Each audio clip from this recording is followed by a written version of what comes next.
Happy Tuesday, y'all. I got interesting subjects today. I see you, Mark, Jack, Dave, Barry. Appreciate you guys watching. David. We got 3 or 4 minutes left before we get going. I got a couple of ideas today that I would like to talk about based on conversations and phone calls I have every day with friends, Daryl and Lee. It's really awesome you guys check in here to see this on Tuesdays. I wonder how many of you know about it or how many of you just happen upon it. Alan and Ken and Jerry and David. Look, it's funny when you're just clicking around and it says, "Hey, George Bryce is live." I think this is the 23rd or 24th week. I don't know. It seems like they're multiplying faster than the 7 days go by. But it's really cool. For some folks to make this a goal, speaking of goals, on Tuesday to come by here and check us out at 6 o'clock and let me rant on some interesting stuff that's interesting to me anyway. Nat and Bruce, Henry, I see I see some comments and a few faces on here, a few people saying hi. Some of you, I think some folks look and they're silent, but it's getting close.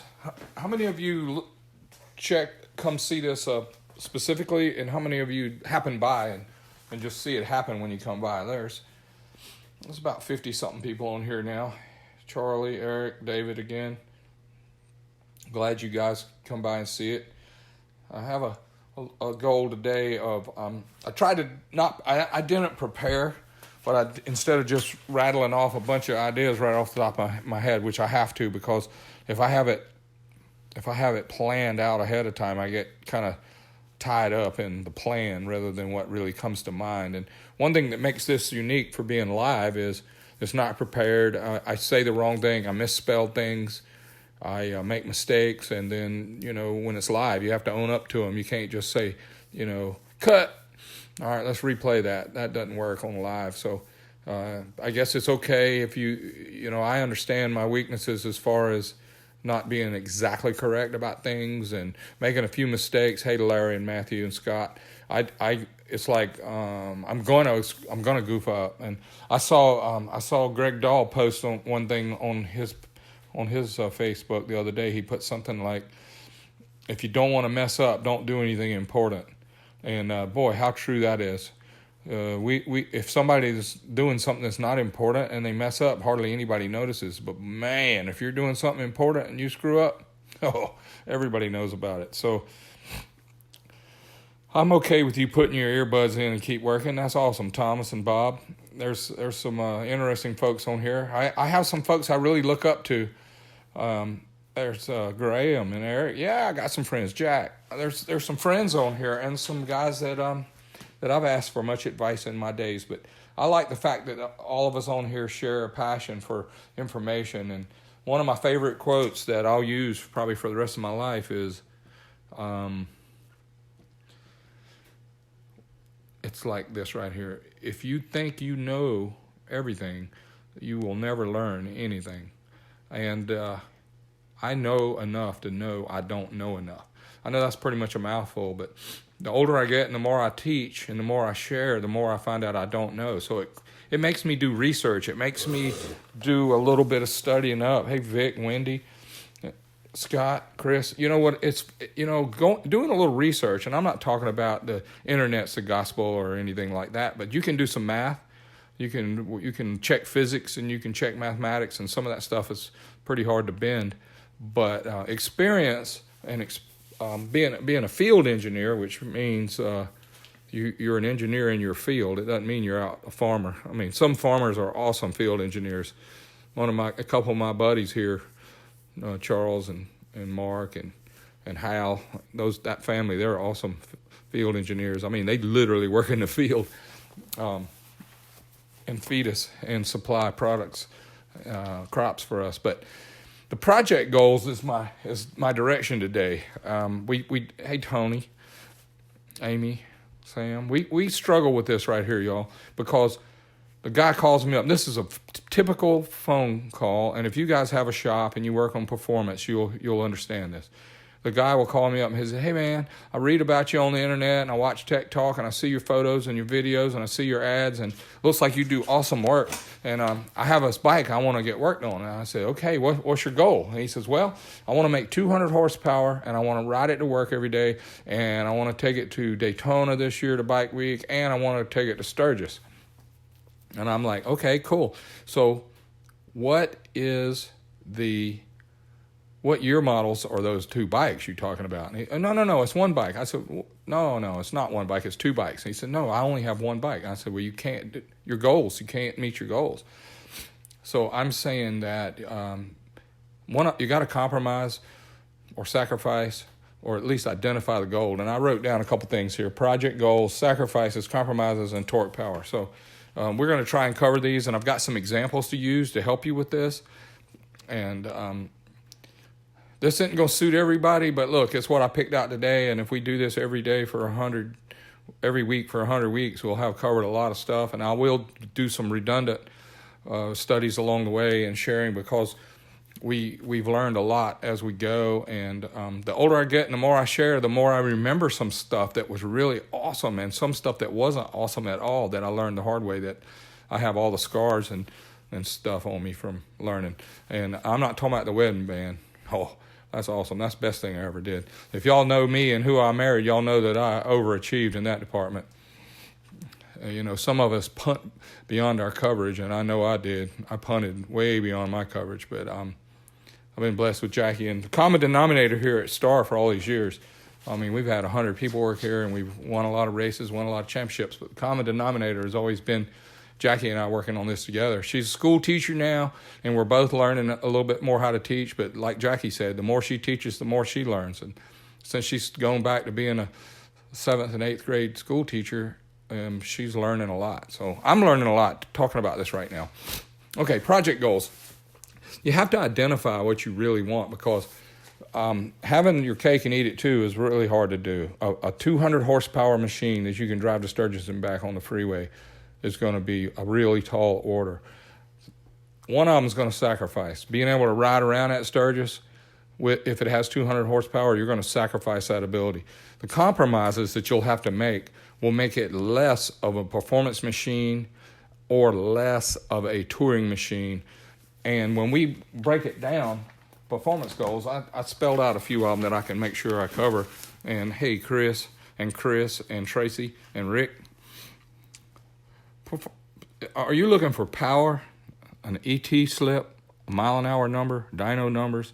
Are you looking for rideability, how far you can ride it, how long you can ride it? Is it going to be a bar hopper that you'll just run around town and back and forth with the guys? Is it going to be a street and strip bike, kind of like I like? I like to be able to ride it to work if I want to and make short trips, and I also want to take it to the track and go really fast. What are issues going to be? Durability, reliability, and longevity. So we have to cover those. Those are going to be some issues that we're going to have to cover. So the sacrifices will be a 200 horsepower engine is going to run hot. It's going to need specific gasoline. You're not going to be able to ride in traffic or parades. You'll probably have some issues with it along the way, and they're not going to last as long. It's just like a bomb. The bigger the bang, the shorter the fuse. So if you want it to last a long time, it's going to have less of a bang. So it comes. Think about it, you guys. Our Harleys, they're 2 cylinders of a V8. So if we have a 100 cubic inches, that's the same as a 400 cubic inch V8, and they have the same trouble, but they're not water cooled. The V8s in the cars, a 400 cubic inch car, you can put a big radiator in it, you can run some coolant, you can put some big fans on it, change the thermostat, but our air-cooled engines are not capable of handling that kind of heat. So the only thing that really helps the big powered engines is a lot of wind blowing on it, and that means you got to keep it moving. You can't get stuck in heavy traffic. We have a lot of issues people have with very high powered motorcycles that they get tangled up in traffic, or they go to the beach and get in a parade, or go to Sturgis and get in a parade. And I'm not mean an organized parade. I'm talking about 1,000 motorcycles trying to go a block. Woo, it's terrible.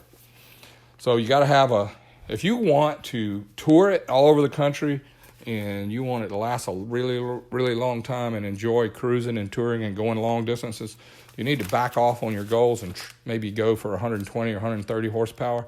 And that sounds like a lot to some people, but we have very successful packages we sell here. We sell them as our Thrasher kit. Say a 103 twin cam, we'll make a 107 kit. And that makes 130 horsepower if you get all the right components and get us to do the work and tune it. If you do a cam and a pipe and a tuner package, that's really nice. You can make that last for a long, long time. But back to the Thrasher kit, say 125 to 135 horsepower, depending on options. A lot of people drive those all over the country. We have 50, 70,000 mile customers that have been out running. There's a few guys that send me a note every week and say, hey man, I've been running my Thrasher for 15 years.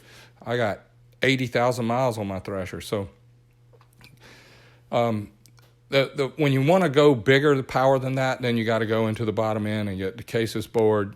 While you're in there, you should fix the crank. And when I say fix the crank, at least take it apart and blueprint it. You send it to some companies that do really great crank work. I hear good things about Dark Horse and GRC.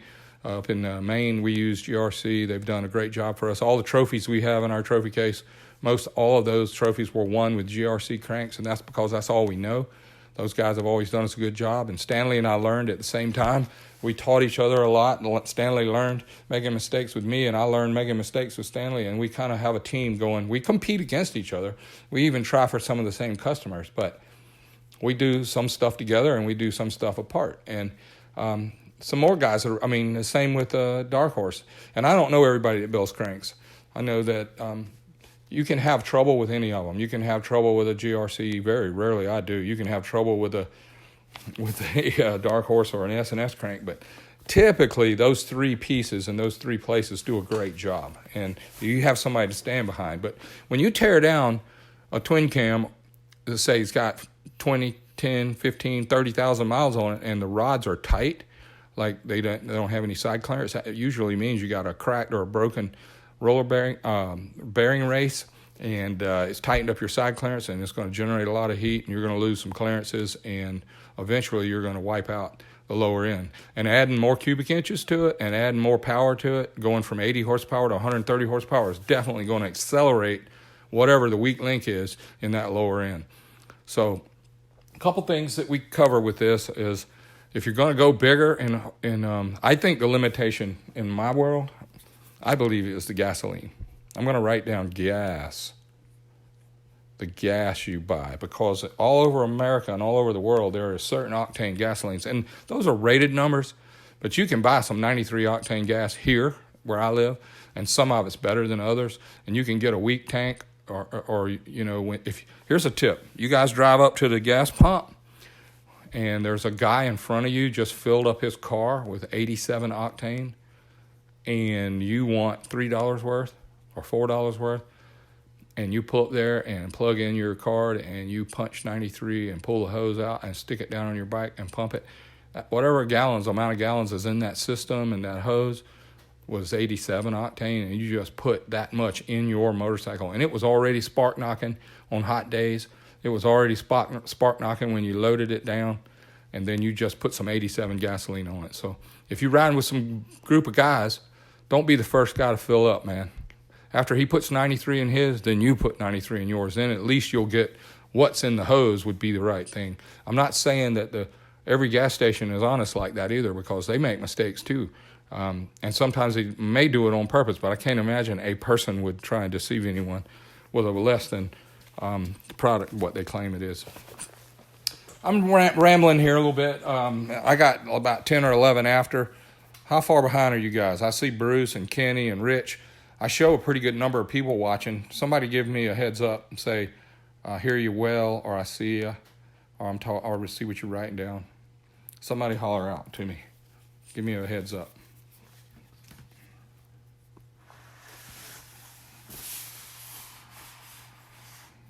Anybody?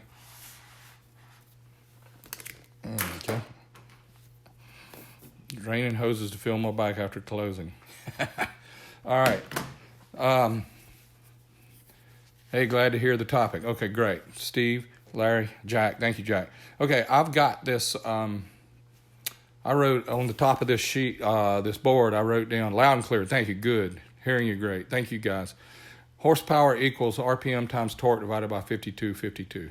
All right. This is one of those facts that are hard to swallow, and a lot of folks will be confused about this. Hey, Jay and Steve and Lee, I think that this is just an example of what I wrote down here, but the math is the math, and it can't be changed. You cannot get horsepower without using RPM and torque and the math, 52. Now, what does the 52 mean? A lot of folks know this and a lot don't, but that's on this dyno sheet. I got 2,000 here, 3,000. I have 4,000. I have 6,000. I have 7,000. Let me back you up just enough to be able to see better. Whoa. There we go. 2,000, 3,000, 4,000, 6,000, 7,000. Can y'all see that okay? All right. 5,252 RPM. All dyno sheets. I don't care if it's corrected, uncorrected, SAE, STD. I don't care if it's car, motorcycle, V-twin, Harley, Chevrolet, Chrysler. All dynos cross. In other words, at 52, they have exactly the same number. The blue is torque and the black is horsepower here. So this particular 100-horse engine has 100 foot-pounds of torque and 100 horsepower. And this is not an example of an engine I have here. This is just an example of the math, so you guys can understand what I'm trying to say here.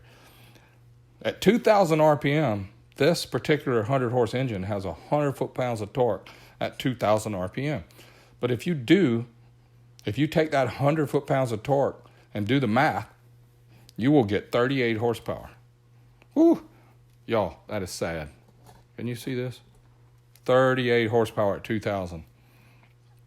So you're going to say, well, it's okay, George. It's got 100 foot-pounds. Yep, it does. It has 100 foot-pounds, and that's what we feel in the seat of our pants. 100 foot-pounds on a Harley at 2,000 RPM has got a nice little punch to it. Like you're riding along in third or fourth gear at 2,000 and you punch it and this thing has 100 right there.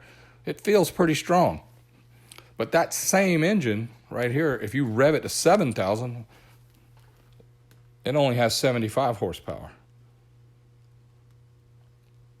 Excuse me, 75 foot-pounds of torque. It has 100 horsepower. My bad. See how live does? I didn't even have a chance. And Graham wants me to convert it to KW, and I don't care if it's a Kenworth or a Ducati. I know KW is not Kenworth, but you're being silly, so am I. Anyway, I don't know anything about kilowatts or megawatts or whatever those are. But anyway, back to what most people that are watching me, I know you're special, Graham. Woo, that's an understatement. Horsepower is only the results of RPM and torque.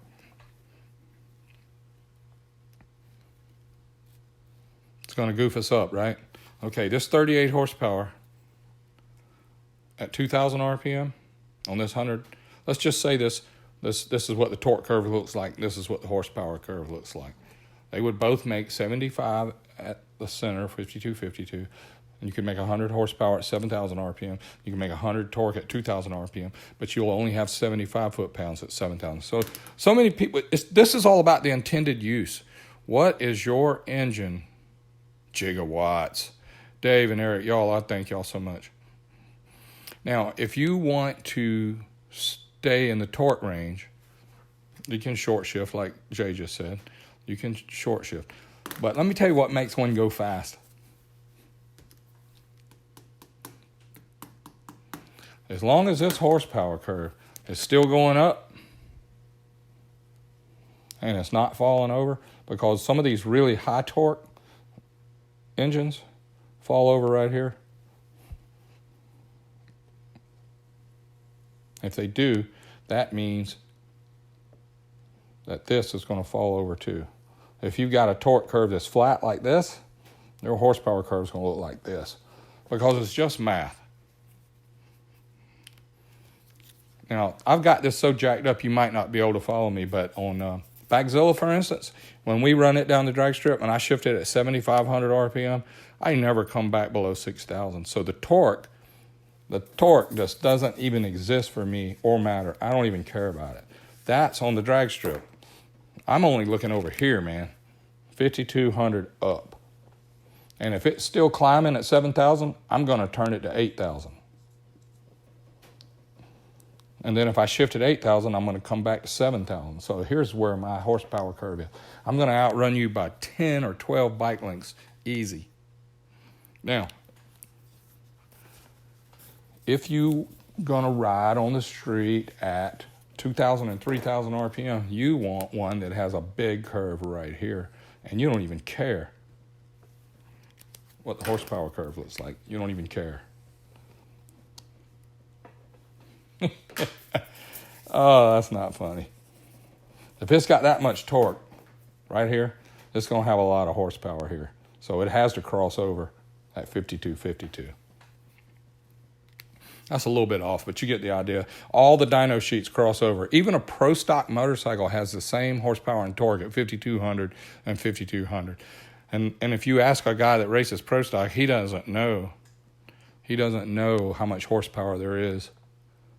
I mean, how much torque there is at 5252, nor does he care, because pro stock Buell or an S&S V-twin, we run them, say, 10,500 or 11,000. Well, you don't even come back to below 8,500. So everything's over here. And on a pro stock dyno sheet, let me show you what the horsepower and torque curve looks like.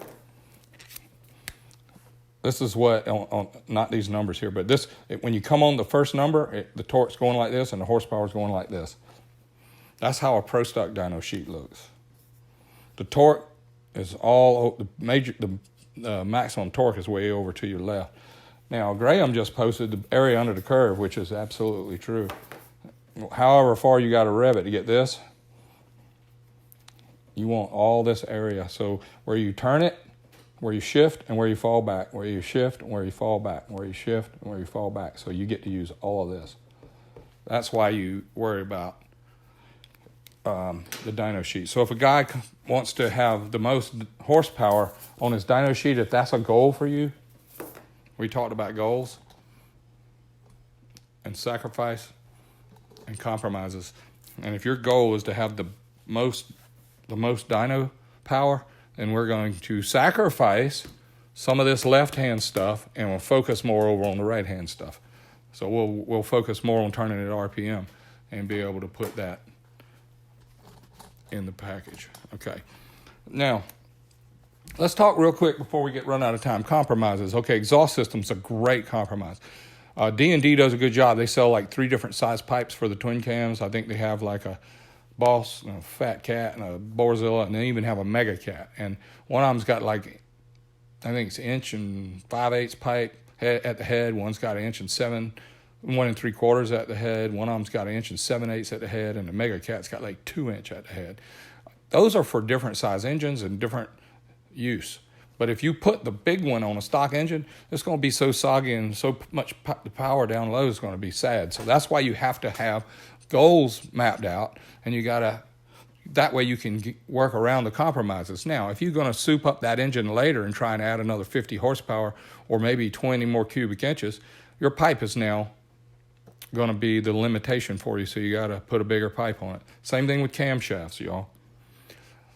This is very important. I know I've said it before, but cam shafts, they're good for a power band. What is that power band? I don't know, but it'll look like this.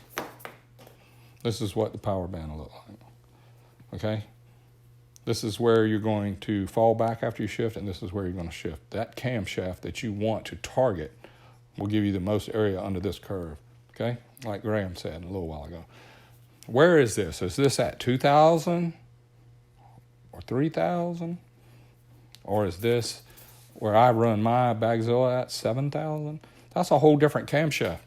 But it's a compromise. And the reason this is, guys, is because the camshaft is only good for 1 RPM. Okay, it's good for more than 1 RPM. But every RPM after its perfect RPM, the camshaft is too small. And when I say too small, I'm talking about duration, the timing events. And every RPM before that, the camshaft is a little bit too big or too long, which means the timing event. So a short duration camshaft moves the power to the left over here. and a high duration camshaft moves the power over here, even though they both meet in the middle. But you want your power to be where you want to run it. Do you want to run over here on the street, or do you want to run over here at the strip, or do you want one that's good for both? That's the street and strip combination that I like. That's a medium camshaft. That's going to have a camshaft designed for that RPM intended range, that goal, and then you're going to have a camshaft made to suit whatever your goal is and what your intended. Listen, the combination of the engine, the whole engine, compression ratios, the cam timing, the exhaust pipes, the induction, the throttle bodies, all that stuff has got to be matched up to give you the power and the performance where you want it. And I don't care if you call it torque or you call it horsepower. I'm talking about the power to make the performance you want. The dynamometer, it measures how fast it spins that drum, and then it uses the RPM that it spins that drum and the rate of time to spin the drum to figure out how much horsepower we have. So, it's all math. The whole thing is math. The torque and the power, we talked about that. Horsepower versus torque. Yeah, runner length. All of that is, thank you again, Graham. The runner length of how long the inlet tract is and how long the exhaust tract is, and then the timing events. It's trapping efficiency. If you're going to make more low end power, we're going to have to trap more air in this RPM range. If you want to have good rideability and good torque, if you want to make more performance up top, where you stretch it out through the gears and outrun your buddies, you're going to need more trapping efficiency in this RPM range. This is a compromise. You're going to sacrifice power over here to gain power over here. No way around it. These are just undeniable facts, and they're not friendly to people that want whatever they pick out to be perfect. So we have to work on your intended project goals. Okay? What do you really want it to be? Realize what you're going to sacrifice for getting that, and then you're going to have to compromise some things in order to get the torque and power at the RPM you want it. Now, my limitations at Star, ours, is the gasoline, octane. I believe you could do a good job building, because your trapping efficiency is going to outrun the gasoline, and I'm talking about squeeze it and heat it up before the spark plug fires. So we detonate, we spark knock, we ping by lighting the fire and lighting the gas off at the wrong time. That's called It's pre-ignition and auto ignition. When you have spontaneous combustion, you squeeze it and you heat it up until it lights, even before the spark plug fires. So if you do that, we're going to end up with an explosion. It happens at the wrong time, and it's going to blow head gas. It's going to hurt pistons. It's going to detonate, spark knock. It's going to perform really bad. And another thing that happens when you get close to that, you start seeing weeping out of your air filters.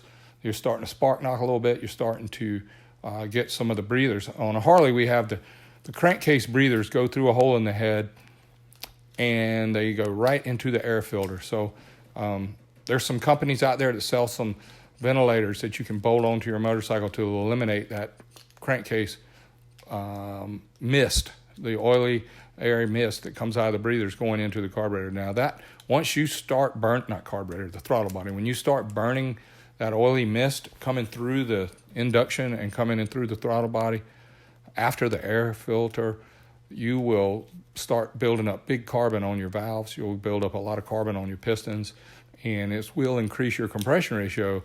And I know that sounds kind of trivial and crazy, but if you're on the verge of spark knocking, like if you have 11-to-1 and you're running really cheap, poor 93 or 92 octane gasoline, and you're getting a little pre-ignition at low RPM and heavy throttle load, by the time you get some good miles on it with it sucking a little air and fuel and get oil through that induction, it's going to coke up. It's going to build up on the valves. It's going to build up on the pistons. And now, instead of running 10-8 to 1 or 11 to 1, you might be 11-1 or 11-2 to 1 just because it takes up area in there, and you're going to be spark knocking even worse and detonating worse. So make sure you have a good plan ahead of time before you line all that stuff up. I know I kind of ran out of time, and I had some other ideas I wanted to go. Anyway, I thank y'all again. I'm going to try. Yes, more octane doesn't hurt anything here, y'all. Run more octane than you need. Now, if you want to win the dyno shootout or you want to go the fastest you can go, you will make the most power on the least octane you can run without detonation. We make a lot of power on low octane, but if you're going to if you're going to trap some air early and you're going to spark knot, you got to add octane or you got to pull timing lead out. And if you pull timing lead out, you're going to lose performance. So it's all a compromise. Good grief. I could do another 30 minutes on compromises. Too big a pipe, compromises low in performance. Too big of a camshaft, and I'm not talking about lift. That doesn't have anything to do with it, y'all. It's the amount of time the valves are open. If you want to trap the air at the RPM you want to run, trap the most and burn the most and use the most air and fuel, you're going to have to match it up to the gasoline octane. Somebody just said, tell them again, GB. I'm going to tell you, that's a habit of mine. Is I circle the airport for a while before I land the plane. So maybe I ought to go ahead and land the plane, hand out my disclaimer that these are my opinions. This is not everybody's opinion. I have a lot, like I said, my standard disclaimer is this is my opinion. And my opinion of engine rules and engine design changes often because I study it every day and I work on it every day. So somebody reminded me today, yeah, but that's what you sold me 7 years ago. I said, I know, right? I said, I don't even like the same things I liked 7 years ago. I mean, I'm a different guy, man. And I learned a lot since then. So please don't be stuck to what you knew about 7 years ago or what you thought was the best 7 years ago. It's a moving target, you guys. This is a moving target. 7 years ago, we only offered 100 horsepower Thrasher kits. Then 110, then 115, 120. Now we got 130 horse 107s that are very reliable. You can ride them around. You can ride in parades. They do everything a stock one does as long as you keep it from spark knocking and pinging. And we don't do it as much with compression ratio as our competition. We use it with dynamic compression where we flow a lot with the heads and time the cams shorter and trap the air in less time. More air fuel in less time. It's a good way to trap it and put the target RPM and target intended use under that package.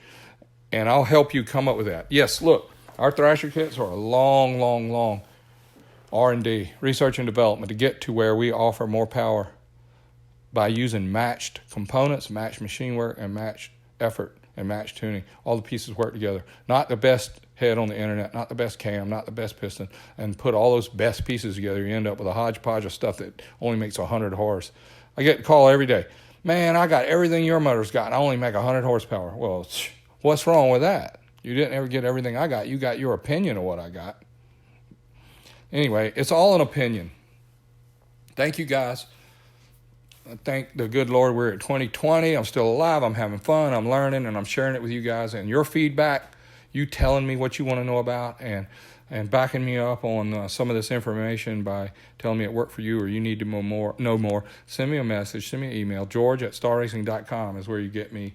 You can hook me up on my Facebook page. I work on my Instagram, Star Racing page, Star Power page, and George Bryce, Bryce. Hit me back. Thank y'all. I love y'all. Thank you so much. May God bless.